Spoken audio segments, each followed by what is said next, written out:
السلام علیکم سامعین، 7 ربیع الاول اور 11 ستمبر ہے۔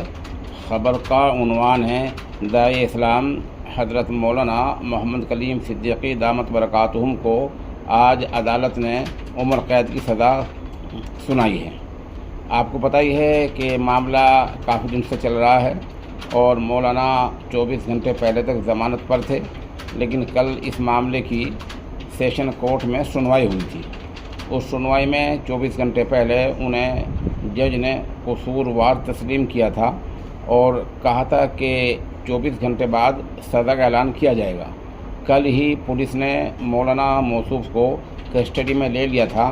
بہرحال آج دیر شام یعنی ابھی کچھ منٹ پہلے جج نے سزا سنائی ہے کہ ان کو عمر قید کی سزا دی جاتی ہے۔ جیسے میں نے پہلے عرض کیا کہ سیشن کورٹ کی سزا ہے، یہ سیشن کورٹ کا فیصلہ ہے۔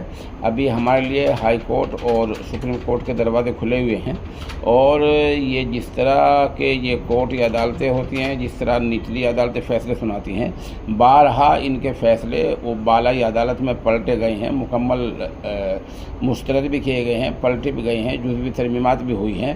تو اللہ کی ذات سے پوری امید رکھیں کہ ہائی کورٹ میں جاتے یہ معاملہ زیادہ نہیں ٹک پائے گا۔ ابھی چند گھنٹے پہلے ایک خبر میں نے اور اپلوڈ کی تھی، اس میں بتلایا تھا کہ آپ داعی اسلام کے لیے دعا کریں اور بارگاہ اعزتی میں سر بسجود ہو کر اخلاص کے ساتھ دعا کریں، اور خاص طور پر اپنے بزرگوں کو سنا ہے کہ ایک مجلس میں سورہ نوح اگر 1000 مرتبہ پڑھوا کر دعا کرا دی جائے تو وہ دعا جلد قبول ہو جاتی ہے۔ مجھے امید ہے کہ آپ لوگ زیادہ تشویش میں مبتلا نہ ہو کر بارگاہ اعزت میں دعا کریں گے اور لوگوں کو بھی اس کی ترغیب دلائیں گے کہ لوگ حضرت والا کے لیے دعا کریں۔